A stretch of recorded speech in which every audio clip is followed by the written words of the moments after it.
Welcome to week 12, chapter 17 concerning exchange rates and international capital flows. This week we're going to use chapter 17 to complete our discussion forum posts. Please see the discussion forum for instructions on how to complete the post as per the rubric, so it's the same general formatting as each week. When we talk about foreign exchange markets, these are the markets in which people buy one currency using another currency. So they're exchanging one currency for another type of currency. And you might ask yourself, why would someone participate in the foreign exchange market? So there are a few reasons why people might be interested in participating in the foreign exchange market. Perhaps they are a tourist and they're going from one country to another, and they're going to have to be able to pay for things like hotels and food and activities that they're going to do. So they need to be able to exchange their home currency for the foreign currency to be able to spend money in that other country. Perhaps they're a firm involved in the international trade of goods and services. If you are a Chinese firm and you're selling goods or services to the United States, you're going to receive dollars for the goods or services you've sold to the United States, and you're then going to need to translate those dollars into Chinese yuan to have currency in your own home currency. International investors also are going to be people who are involved in purchasing foreign assets for ownership, or maybe just making financial investments such as buying foreign stocks and bonds. If you're a US investor and you would like to be involved in investing in the Chinese stock exchange, you're going to have to take your US dollars, translate them, or convert them in the foreign exchange market into yuan. And once you do that, you have yuan, or renminbi, that's the other name for the Chinese currency, and you can then purchase a Chinese stock because it's going to be denominated in their home currency.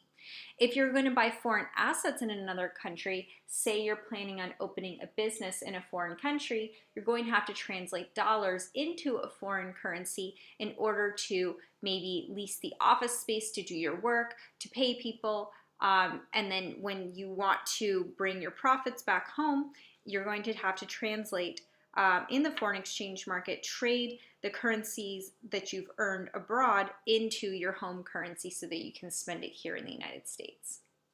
So let's just look at a simple example. Let's say, for example, that I'm going on a trip to Mexico. And when I arrive, or even in the airport, I might want to exchange my dollars for pesos, and this is going to happen at a given exchange rate. So, for example, let's say I need to exchange $1,000 for my total vacation expenses. How many pesos will I be given at the current exchange rate? So the way we can figure this out is to look up our current exchange rate.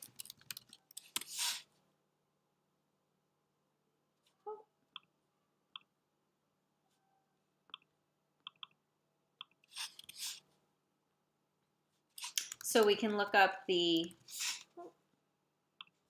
Mexican peso to US dollar exchange rate, and we can see that currently 0.056 US dollars equal 1 peso. So if we take, and sorry, all my internet stuff's going to keep coming up. And so if we take that information, we can figure out how many pesos we will get. So obviously you can use these easy currency translators here. I have 1,000 US dollars equaling 17,779 Mexican pesos, but let's do the math out. 1 Mexican peso equals $0.056.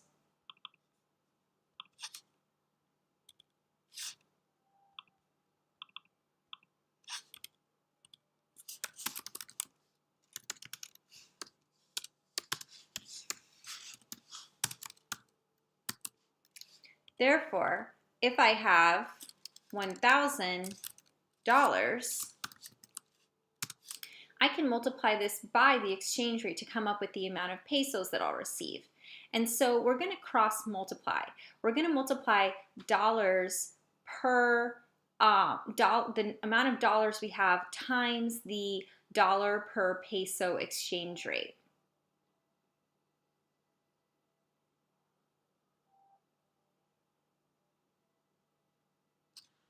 So the dollar per peso exchange rate here is going to be 1 peso to 0.056 US dollars. And if we put the US dollars in the denominator, we'll multiply this by times 1 peso over 0.056 dollars to come up with the amount of pesos that we will receive in exchange for the $1,000. So $1,000 divided by 0.056 will give us 17,857 US dollars. 17,857 pesos.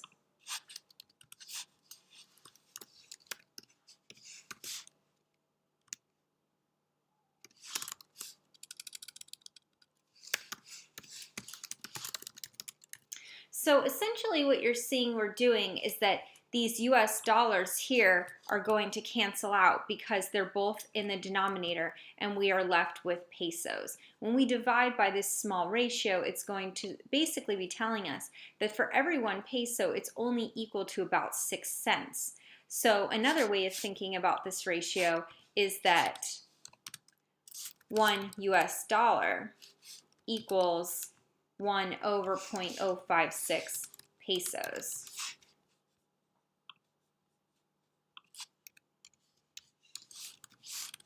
So about 1 US dollar per 17 pesos, or 18 pesos, we can round up here.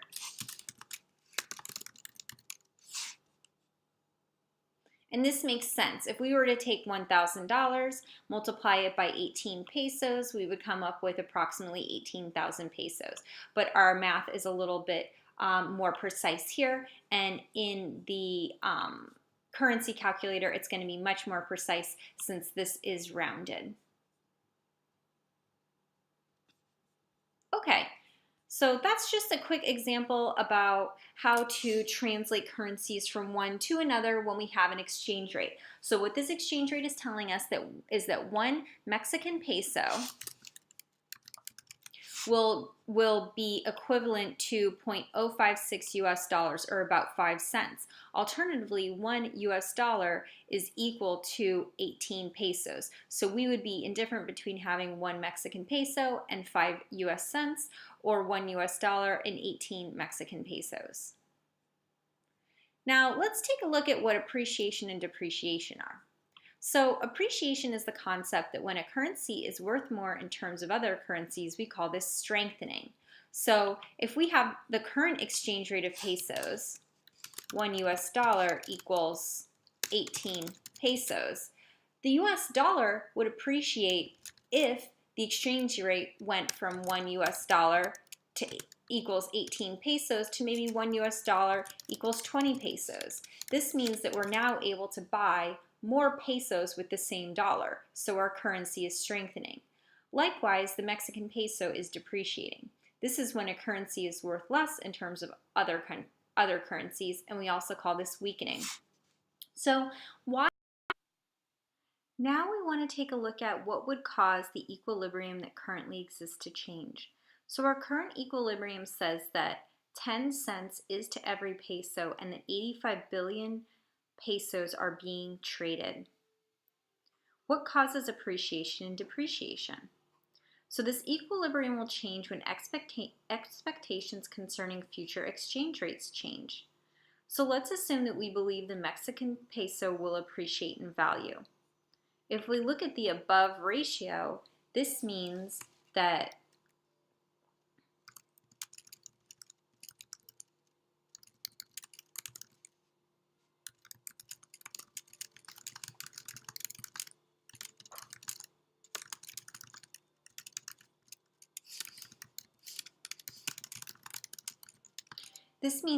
that if the Mexican peso appreciates, it will take less Mexican pesos to buy the same dollar, or more dollars will be to each peso if the peso is appreciating. So when you translate pesos, you'll get more dollars. This will cause the demand for pesos to increase now. So if we expect the peso to appreciate people will want to buy pesos now because they know that the value is going to rise and it's going to take more dollars in the future to buy the same peso. So they would like to lock in that low price and they'll demand more pesos now. The supply will also decrease. So the supply will decrease because suppliers of pesos are less willing to give them up.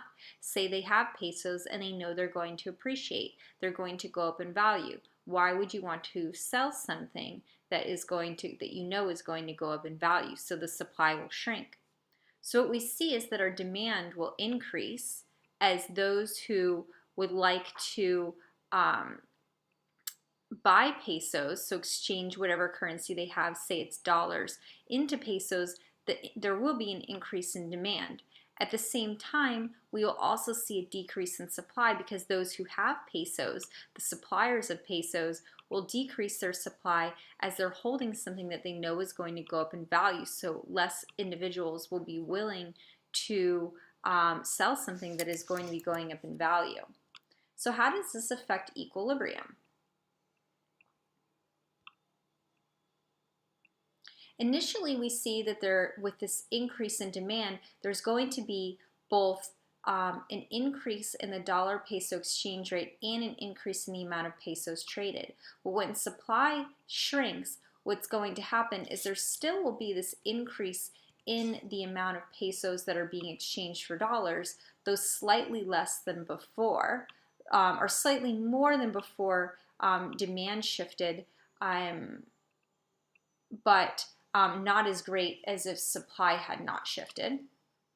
And we will see an increase in the exchange rate. So let's say, for example, now that the exchange rate is now at $0.15 per peso, and we have something greater than $85 billion or 85 billion pesos being traded.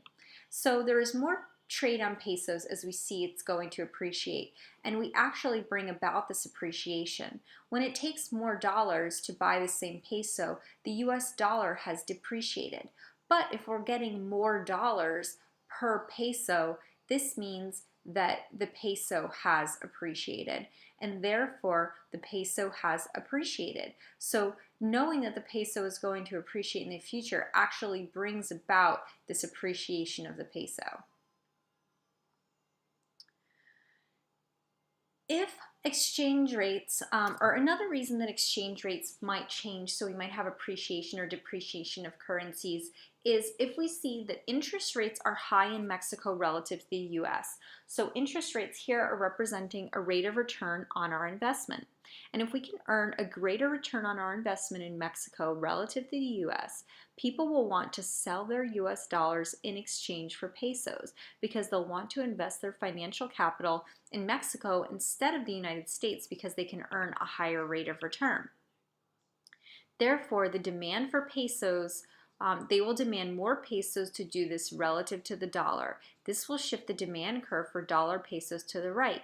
Those who supply pesos are also going to say, well, I could earn a higher rate of return if I kept my money in pesos and I invested in Mexican companies because interest rates are higher, so the supply for pesos is going to shift. So we'll have exactly the same situation happening as with our appreciation of the peso. We're saying here that the peso is becoming more valuable, and therefore just knowing that it's going to become more valuable actually makes it more valuable and causes the appreciation. If we know that interest rates are higher in Mexico and we can earn a higher rate of return on any invested capital, we're going to, as investors, increase our demand for pesos so we can make these investments. And those who already have pesos are not going to want to supply as many pesos to the market because they actually now would like to have their assets denominated in pesos. So they're going to want to buy Mexican stocks and bonds because the interest rate is fairly high on those assets. So therefore, we would see an appreciation of the peso because we are now getting more dollars per peso. We'd see a depreciation of the dollar because it's taking more dollars to buy the same peso. The last reason, and the opposite could happen to this. You could look at the depreciation, the potential depreciation of the Mexican peso, and you could also look at what would happen when interest rates are high in the U.S. relative to Mexico. So the next thing we're going to look at is relative inflation. So let's assume that there's more inflation in Mexico than the U.S. If inflation is high in Mexico relative to the U.S., this might cause people to not want to hold Mexican pesos as the value of them is being eroded by inflation. So the demand for pesos is actually going to fall. So let's start in equilibrium and look at what happens when the demand decreases.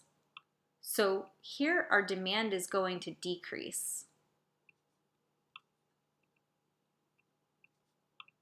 Now, if the demand for pesos decreases, this means that there might be an actual increase in the supply of pesos. And why might there be an increase in the supply of pesos?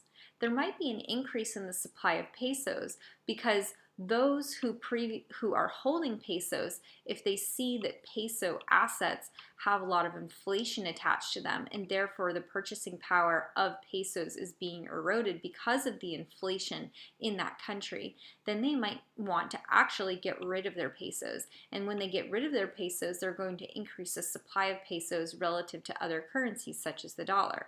So now what happens? If there's a lot of inflation in Mexico,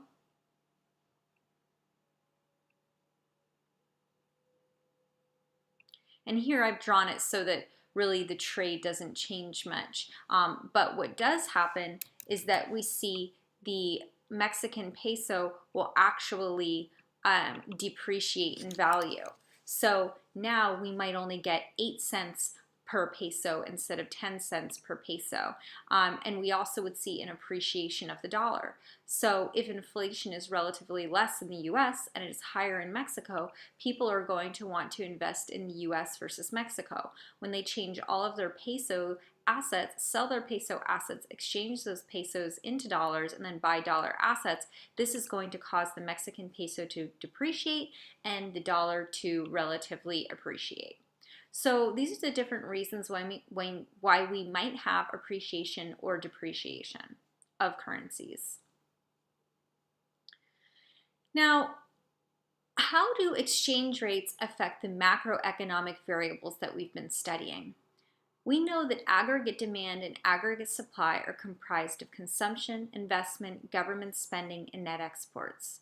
Therefore, if we have an increase of exports relative to imports, this would increase our GDP and aggregate demand because X minus M, if X minus M becomes greater, then our GDP increases and we would experience economic growth. So why could our imports increase? One reason our imports might increase is that our goods are relatively cheaper in this country than they are in another. And this can happen through the exchange rate. If our currency, our exports might increase when the exchange rate for our currency depreciates relative to other currencies. This would make our products relatively cheaper. If our products are relatively cheaper through currency depreciation and we're exporting more, X minus M becoming larger, potentially this can increase aggregate demand. So if we look at this sort of situation from a monetary policy perspective, we know that when the central bank lowers interest rates by increasing the money supply, our exchange rate will fall. And our exchange rate will fall for the reason that we looked at above. If interest rates are relatively high in Mexico relative to the US, this caused the Mexican peso to appreciate. If interest rates were low in Mexico relative to the US, this would cause the Mexican peso to depreciate. So therefore, when we lower interest rates, our currency will fall. It will weaken. It will become relatively less attractive as a financial investment source as our interest rates are relatively lower and you can't earn as high a rate of interest or return on US assets. So our currency depreciates. But when our currency depreciates, exports become more attractive. So at the same time that we've lowered interest rates to increase consumption,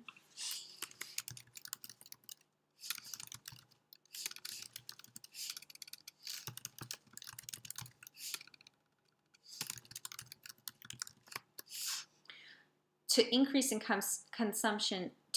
consumption and investment, which increases aggregate demand and real GDP. When our currency depreciates, this should increase our exports. And when our exports increase, this should also, through the equation for GDP, cause our GDP to grow. So exchange rates help to reinforce expansionary monetary policy, and they do so in the opposite direction for contractionary monetary policy. Now let's look at another feature of exchange rates and how they impact macroeconomic variables. If we have frequent substantial fluctuation in exchange rates, this can disrupt international trade or hurt the central banking system. It creates unstable business climate for trade. Also, many loans are denominated in different currencies. As the exchange rate fluctuates around substantially, this can make it difficult for those borrowing in different currencies to repay their loans. So let's look at an example of this. Banks will borrow, the general rule is that banks will borrow in a country with a low interest rate, and then they'll lend in another country with high interest rate, and then they earn the difference in those two interest rates as income or profit. So let's say that Bank A borrows $1 million at 5%. They are to repay this loan in 1 year. Therefore, in 1 year, they will owe $1,050,000. If they lend that money out in another country where interest rates are higher, let's say at 6% interest rates in Thailand, and translate those dollars into baht. So here the baht to dollar exchange rate is 40 baht per dollar. 1 million times 40 baht per dollar. So dollars cancel out and we're left with 40 million baht.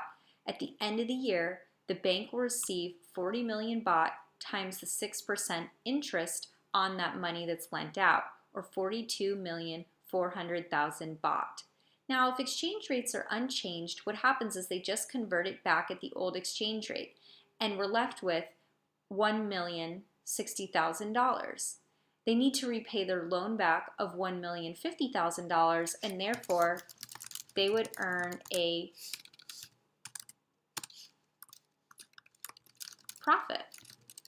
Now, what happens if the exchange rate changes? What happens if initially the exchange rate was 40 baht per dollar, but the baht depreciated significantly? Let's say the baht depreciated to 50 baht per dollar, so it takes more baht to buy every dollar. Now at the end of that year, the bank would only be able to exchange their baht that they earned the 6% on for 848,000 US dollars. But they need to repay their loan of $1,050,000. So they only have $848,000, but they need to repay $1,050,000.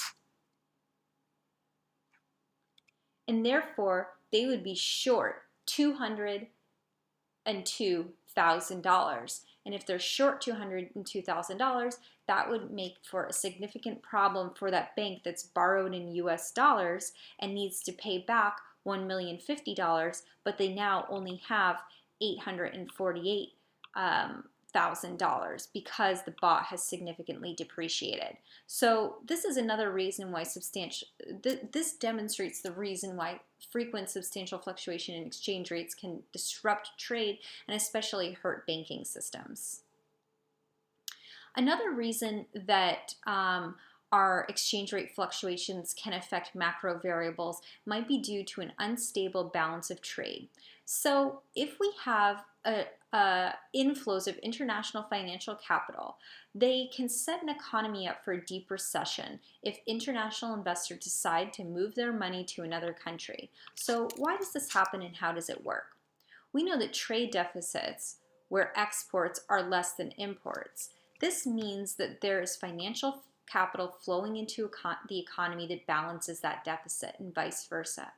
So the problem occurs when financial capital is coming into the country rapidly because people believe there are good prospects for economic growth in that country. This happened in a lot of the Southeast Asian countries a few years back. Now, this could be a good thing, but the bad thing is that if people change their expectations about growth for whatever reason, they might rapidly remove the financial capital they've invested in the country. When they do that, this could reduce their demand for the currency and the supply would increase at the same time. And we know that when the demand increases and the demand decreases and the supply increases. Let's take a look at it for the peso, for example. So if the demand were to increase substantially or decrease substantially and the supply were to increase, then we would see the dollar peso exchange rate change and we would get less dollars per pesos. If we have less dollars per pesos, the US dollar is certainly appreciating, but the Mexican peso could be rapidly depreciating. And like our example right above, if we have a lot of loans that are denominated in foreign or borrowed in one currency, lent in another currency, and then needing to be translated back, when we have substantial depreciations, a lot of banks could be upside down in their lending practices. So we would have problems repaying loans as per the above example, and this sort of financial capital being quickly removed from one country in a contagion sort of mechanism might produce great economic instability in the oftentimes developing country. So I urge you to walk through all of these examples in reverse on your own time to be able to understand not only the dollar peso relationship with the trade of pesos, but maybe the peso per dollar relationship with billions of dollars being traded. Look at what happens to appreciation and depreciation in the US market relative to the Mexican market. Look at what happens when we expect the Mexican peso to depreciate, or when we think that interest rates are actually high in the US relative to Mexico, or if we think that there is much more inflation in the US rather than Mexico. Also, please be able to understand the mechanisms through which exchange rates can affect our macroeconomic variables and the macroeconomic economy. I would say that this is a really great example to work through that might be something that you would see on an exam, looking at, well, if we have borrowing occurring in one country and lending at a higher rate of interest in another country, what happens when currencies appreciate or depreciate? Does this increase or decrease or decrease or increase the profitability of that loan? So I hope you enjoyed the material for this week. Let me know if you have any questions, and I look forward to reading your discussion forum posts. Thanks for listening.